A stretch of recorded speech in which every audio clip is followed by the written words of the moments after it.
Hello and welcome to Cricbuzz, and what a treat it was for all of us to see two quality sides go head to head in the longest format in the hardest conditions in India. Indian fans and the Indian side had an early Christmas present as history was made as India was able to register their first Test victory against the Australian side. It has taken 11 occasions for them to finally get that first win up. And despite Australia winning the toss and batting first, India fought back straight away by bowling out the Australian side for 219 in the first day. From there, despite the fact that Australia fought back, India was still ahead of the game. And in the end, India won by 8 wickets.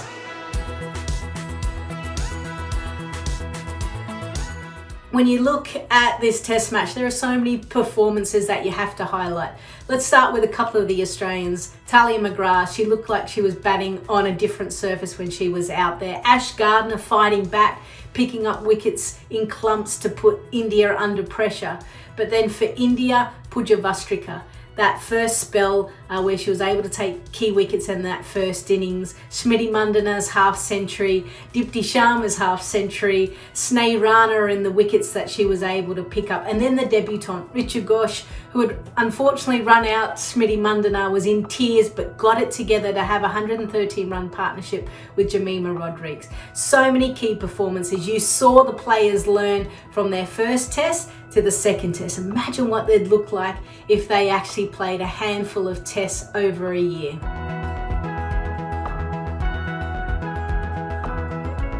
To me is Sneh Rana. We saw Dipti Sharma get it in the Test against England. It was another off spinner.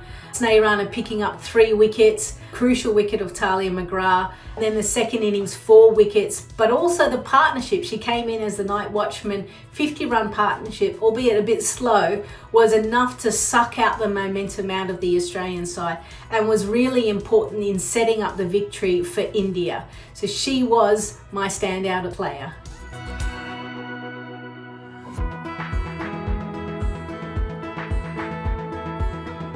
We saw the Indian players take a little bit more time, have the patience to be able to build an innings. And we even saw Richard Ghosh be able to do it in her first game in Test cricket.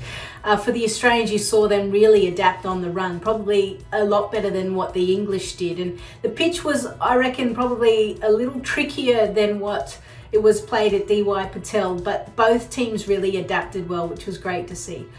The thing that I've taken away from this Test match is that more Tests should be played in India. India is so dominant on home conditions, especially that red soil when it's turning square. I'd love to see a Test series almost spark up over there, and I think we even saw Lisa Sthalekar kind of indicate they'd like to play a little bit more. And then for the Australians, unfortunately, a few soft dismissals in the second innings, the top order, bit of a brain fade moment of Beth Mooney, the reverse sweep from Phoebe Litchfield, and then Elise Perry getting strangled down the leg side. That really opened the door for India. So if the Australians could have eliminated those soft dismissals, maybe we would have seen a different result, or certainly it would have gone into the last session.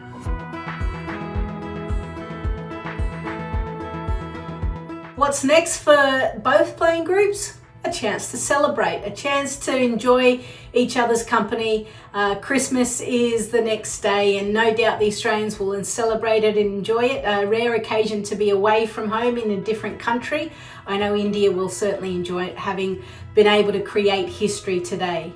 They move on pretty quick, both sides, to the ODI format, and it's going to be played at Wankhede December 28.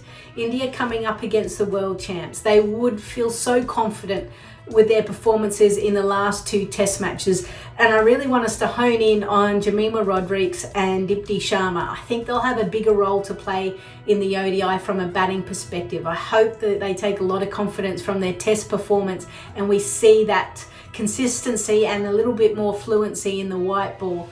It is going to be a tough task because the Australians will fight back. They fought back in the Test match, but it's a new series and I can't wait to see it. So make sure you tune in to Cricbuzz, and you guys have a very Merry Christmas.